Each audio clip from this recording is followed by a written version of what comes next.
Afternoon, everyone, and welcome. I'm so excited to be teaching this Florida Teacher Certification exam for preparation for the English 6 through 12 exam. I'm so excited. This is going to be a very informative workshop to help you prepare and help to ease your test-taking anxiety for this very important exam to help you get on your way to becoming a teacher. And hopefully it'll be your first and only time taking the exam. It's our goal here at FAMU that you are confident and able to pass this exam just once. So please feel free to watch this video over and over and over again until you feel comfortable. That's what it's designed for. My name is Dr. Denise Barrett, and we're going to go ahead and get on in and get into the workshop right now. I'm going to be going over many helpful and useful and practical preparation strategies. Our content for today will be going over the English 6 through 12 content area for the Florida Teacher Certification Examination, which includes both the multiple choice section as well as the essay portion. And we're going to be talking about some very helpful and useful test-taking tips and strategies that will help to get you prepared and help you to set up a useful study plan to get you on your way to taking that exam.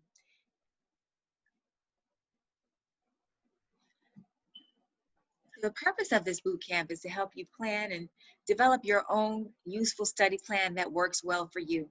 We all have our own ways of studying and our own ways of learning, and it's my goal to help you learn the best way that works for you based on best practices that have proven to be helpful with people being able to pass this test. And again, we don't want you to feel nervous or apprehensive. And what we found is the more familiar you are with the layout of the test and exactly what is expected of you, the more comfortable and confident you'll be in approaching the test and being able to pass it on the very first time. So that is the goal of this workshop, that you will be familiar of not only the content, but the layout, the types of questions, how many, how much time you'll have allotted. And we're going to be working from a very valuable and reliable source that the Florida Department of Education puts out free of charge that I highly encourage you take a look at on your own.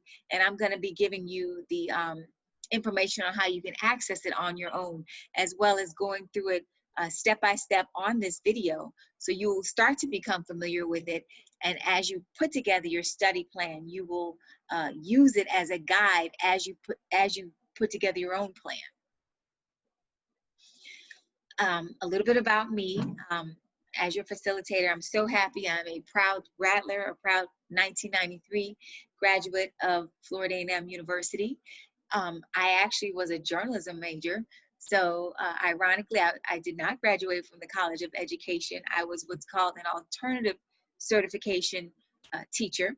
So basically, after I graduated from FAMU, I went about teaching in a different manner. I started off becoming as a substitute teacher, and I took coursework at Florida International University back home in Miami, where I'm from.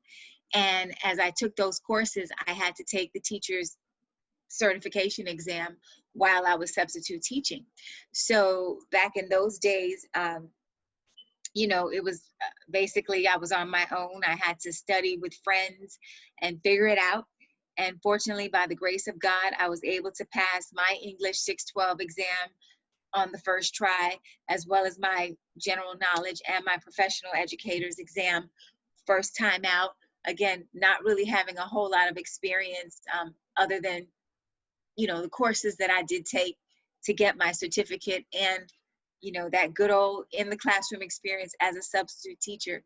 So this experience right now is very heartfelt for me, coming to you, working in this capacity as a Rattler to fellow Rattlers, helping you to be the best and be able to do this with excellence. And or later on in my career, I had the pleasure and the honor to work at the Florida Department of Education in state standards. And I had the opportunity also to work in teacher certification with the creators of the exam and knowing how all of this stuff works. So again, I'm so happy to be able to be a facilitator for you today, as well as with some of the other courses. And it's my goal to help you ace this and enjoy the process. As I mentioned earlier, the main source that I'm going to be using throughout this workshop, as well as my other subsequent boot camps, will be the Florida Teacher Certification Exam Test Information Guide. This particular guide I'm using today is the English 6 through 12 edition, and this is available free of charge. Now, something that you will find if you do Google searches, you're going to find tons of companies that offer many study guides to help you study, and some of them are very good and reputable. But something that you will find is that the Florida Department of Education will tell you that they do not endorse any specific company. So you're kind of on your own in terms of picking and choosing what the best study guide is. And again, I will constantly say that this guide is available free of charge at the link, and this PowerPoint will be made available to you. So I would suggest that you going on to the Department of Education's website and getting this guide, and they have these guides available in every subject area that they offer the test in, as well as for the general education, the general knowledge exam, and the professional educators exam, as well as the Florida Educational Leadership exam for those of you all are pursuing a career as an educational leader, assistant principal or principal.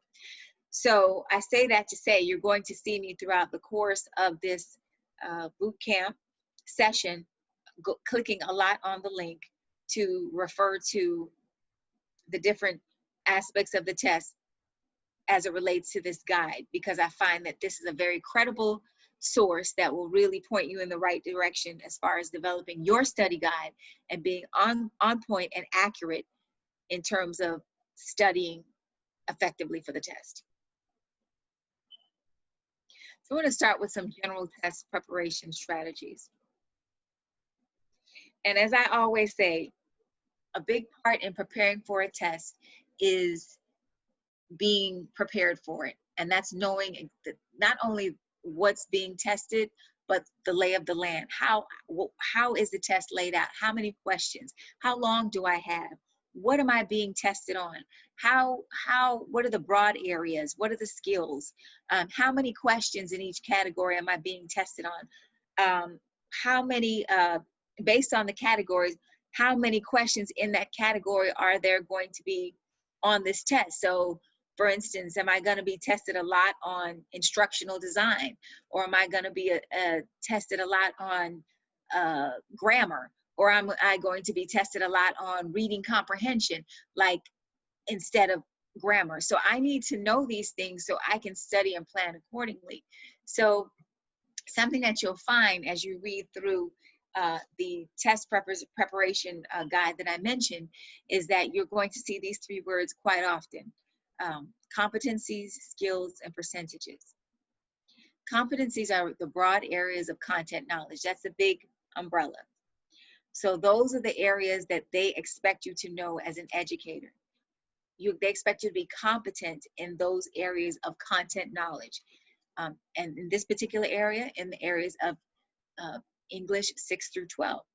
And something that I found a little challenging about the English 6 through 12 test in my own personal experience is that they're testing you because you're being certified in such a broad range, is that you don't know if you're going to be getting a job as a 6th grade teacher, teaching remedial 6th grade students or at-risk 6th grade students that have a low reading skills, or you could be hired to teach advanced placement 12th grade students who are reading at the college level. So the test spans the gamut of that. So you're going to find British literature at the highest level on that exam, as well as very easy questions on the exam. And something that I found as I was reading the guide is that it's very important that you communicate with your teachers and your advisors as to find out when the best time is for you to actually take the exam in terms of your coursework is concerned. And what you'll find is that the guide is an online interactive guide, but it is printable, so you have an opportunity to print it out as well, which I would highly suggest, and you put it in a binder. But the beauty in it being interactive is they do have a link where you can click on it and it aligns with your coursework. And you can align it with whatever classes you're taking, and the classes align with the competencies. So you can talk with your advisors and teachers and say, okay, is it time for me to take the English 612 courses? Because your courses are aligned to the competencies and skills that you need for success on the exams. So moving into skills, the skills are they identify the specific behaviors that demonstrate that you are able to, that you know the competencies. And then percentages indicate the approximate proportion of the test questions that represent the competencies on the test. So for instance, as I mentioned before, you may have a large number of American literature questions or reading comprehension questions, whereas then you may have a smaller amount of grammar questions. So you will find, as you read through the guide, it will show you the percentages of what you need to know in different areas. So again, this is the link that will take you to the actual guide, and I'm going to go ahead and click on it now.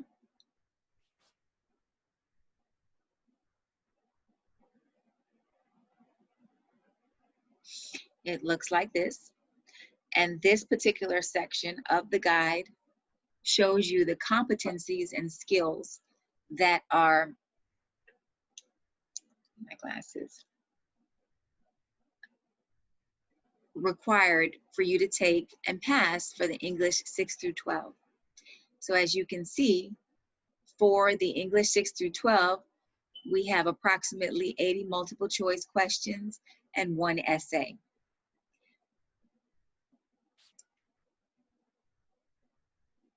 Here's the beginning of the guide.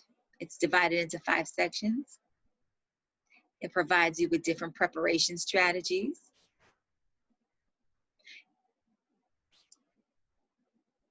It goes into details of the sample questions in the test format, the written performance section, and an annotated bibliography that I will go through a little bit later.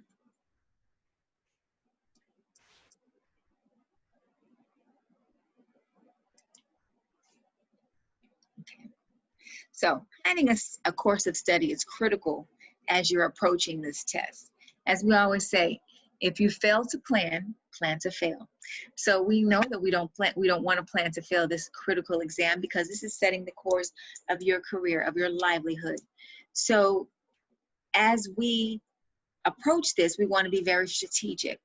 So some of the recommendations that I suggest that are co-signed in this exam are that you would start off by reading the competencies and skills for the exam that you're preparing for. And those are all indicated in the guide that I just showed you. The next thing that you would do is read the sample questions and attempt to answer them. Because what better way to prepare for an exam than to get familiar with the types of questions that you are going to be taking.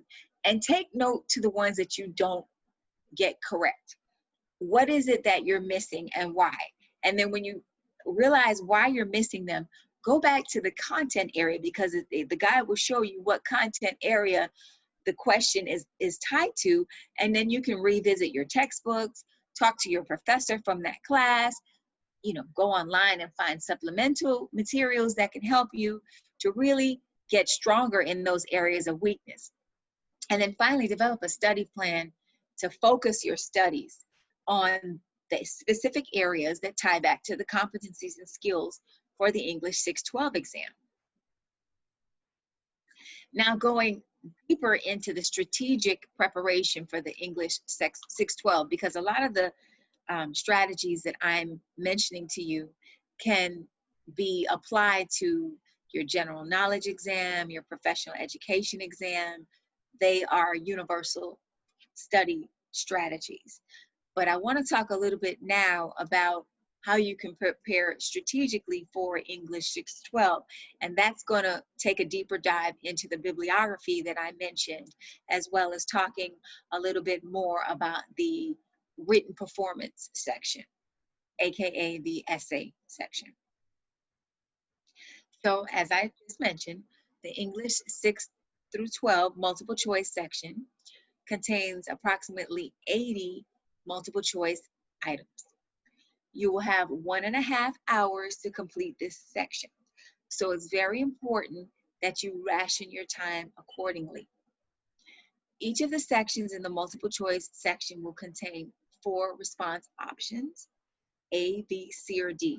So that should feel comforting in knowing, because most of us are accustomed to taking multiple choice exams.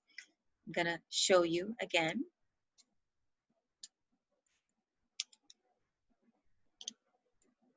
Some sample questions. So the first type, now there are different types of questions within the multiple choice family. Direct questions, sentence completion, text analysis, command, and scenario. So I'm going to take some time to go over a little bit. Here's an example of a direct question. So the words Gothic, Vandal, and Tourette represent which of the following influences on language? Religious, historic, technological, social. So you're obviously going to pick which question it's going to be. So you need to take time to go through your sample questions to get familiar. So would that be religious? Would that be historic? Would that be technological? Would that be social? So I'm just gonna go ahead and throw one out there, whether it be right or wrong, and see what the computer does back for us. Let's just try A, just for.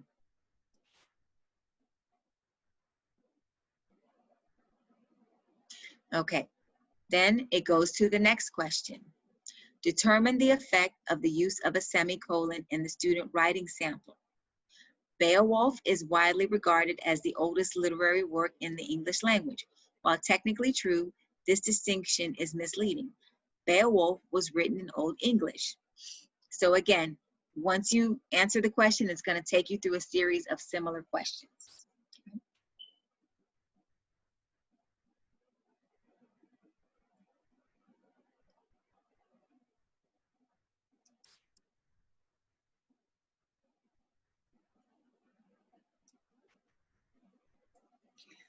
Now, in order to prepare for the English 6 through 12, this guide gives you a beautiful bibliography at the end that's tied to the various types of questions. So I am going to take you to that bibliography so that you can see exactly what types of books you can look at in addition to what you've already used in class that can help you find those resources to specifically prepare you.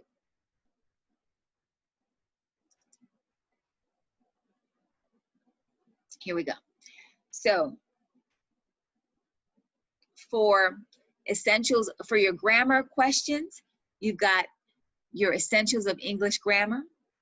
For your American literature, those of you interested in teaching high school, that would be your 11th grade.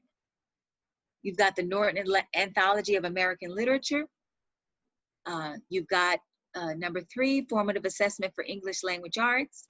Then you have the Essay Connection for writing. Readers, Teachers, Learners, Expanding Literacy in Secondary Schools. English Teacher's Companion, Using Young Adult Literature in English in the English Classroom, Structure and Meaning, and Introduction to Literature, steps for writers, language arts and literacy in the middle grades. That would be for your 6th through 8th grade, reading and responding in the middle grades, and the list goes on. I would highly recommend that as you prepare for the English 612 exam, that you take a deep dive and look into these resources to help you prepare for the content portion of the exam. This bibliography will truly help you. I would also recommend that if you have any friends that are English teachers or family members or colleagues that are English teachers, that you lean on them and you ask them for recommendations for reading as well and resources.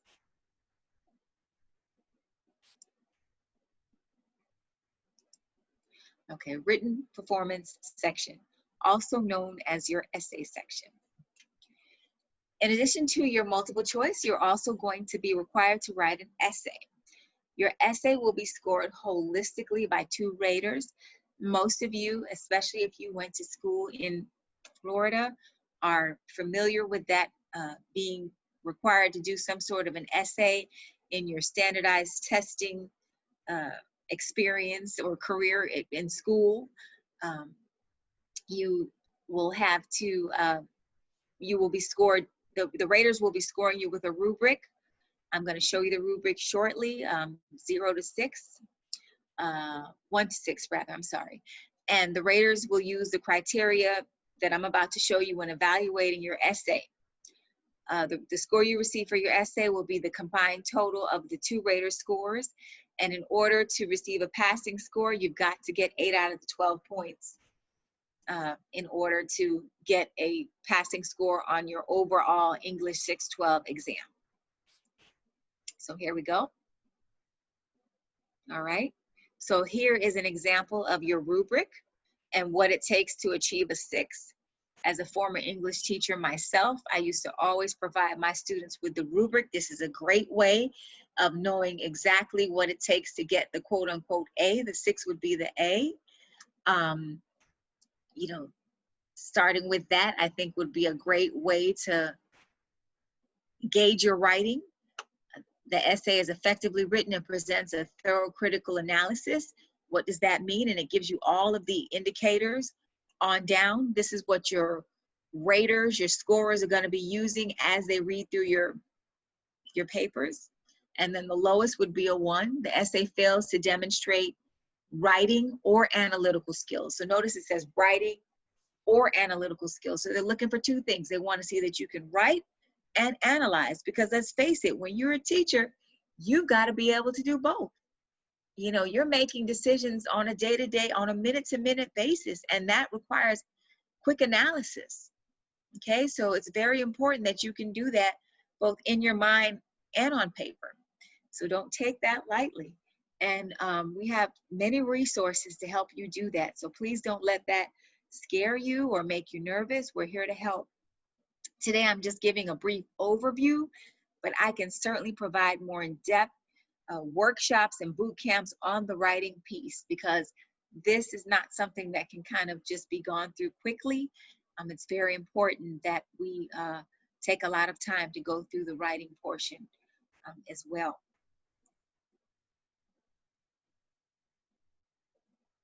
Back to PowerPoint.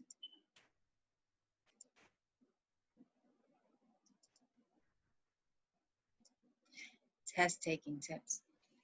So again, as I mentioned before, it's really important, and these are again some test taking tips that can be applied to any type of test that you would take. These are generic, but very, very important. It's very important to plan ahead. When you plan ahead, meaning you want to get to the exam early, you want to be alert and well rested.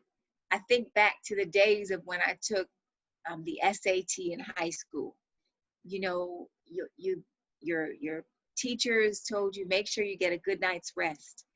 Make sure you get a good breakfast in the morning, nothing too heavy that's going to weigh you down, but make sure that you have something in your stomach. Pack a candy bar or a snack. So come midway through the test, when you have a break, you have something to give you a surge of energy Don't do anything that's going to stress you out the night before. You know, be relaxed. Make sure that you get to the site early so you're not rushing and you have time to park, and you know, your mind is at ease and you're focused on doing a wonderful job. Follow directions. You know, make sure that you're listening to the proctor and you're hearing and processing everything that they have to say. If there's something that you don't understand, don't be afraid to ask questions. Don't be afraid to ask for clarification. Don't be afraid to ask them to repeat something. Make sure you bring whatever, you know, it is computer-based, but bring what it is they say that you need to bring.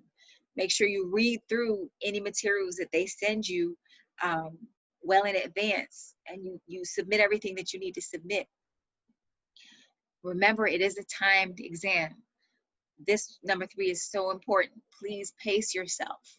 Nothing is scarier than looking up and realizing or hearing the proctor say you have 10 minutes and you look down, you have so many more questions to go, or you still have a lot of the essay to write. Please pace yourself. Make sure that you read carefully. I don't know how many times I've taken tests, especially essay exams, and I've only read a portion of it or not all of it, or I thought I read something and I didn't read it carefully and I didn't answer the question correctly because I did not read carefully, or I rushed through it, or I meant to go back and I didn't. So that's very, very important. Determine your best answer. A lot of times, and again, this comes from the teacher in me. I'm a former teacher. I would always tell my students there's a good answer, there's a better answer, and then there's the best answer. So a lot of times there are, you know, test makers, test designers call them distractors. Always determine the best answer, and that's going to mean going over and reading over and over and over to determine which one is the best, because you will have good answers and you will have a better answer, but what's the best answer of all the choices? And if you are going to guess wisely. Make an educated guess. Try not to, you know, Christmas tree or eeny, meeny, miny, mo, but really make an educated guess. You know, use process of elimination.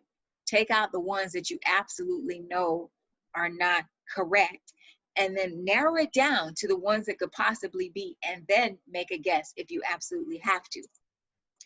And again, going back to the previous one where I mentioned about reading carefully, respond to constructed response assignments fully and clearly, and that goes to your written performance or your essay. Oftentimes, those essay questions have several parts to the prompt or several questions in the prompt that they're asking you to respond to. It's very important that you answer all of those questions, because you will be scored less if you only respond to one portion. And I don't know, I've been a scorer many times, and we've had to give the student not so high of a score because they neglected to respond to all of the prompt. So it's very, very, very important that you do so.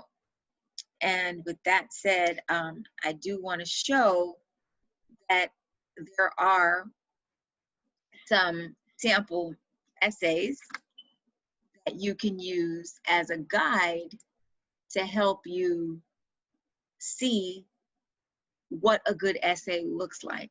So here is an essay topic, and here are some sample passing responses, so you can get an idea of exactly what they're looking for, and they're annotated. Again, this is an excellent guide for you, and it's based on the different areas that they're looking for in terms of passing, purpose and focus, ideas, support, organization, sentence structure, usage and word choice, and mechanics. Those are the areas: purpose and focus, ideas, support, organization, sentence structure, usage and word choice, mechanics. Those are the areas that they are scoring you on.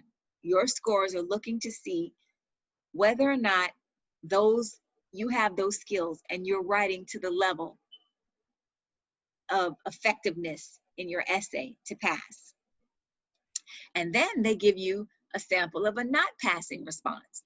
And remember, the highest level to pass, the highest level of scoring is a 6, and the lowest level of scoring is a 1. So we definitely don't want to get a 1, and we're shooting for the 6. Okay, and so they're giving you another sample essay topic. I suggest taking some time to look through this and really familiarizing yourself and practicing. Practicing. With that said, I will love to hear from you.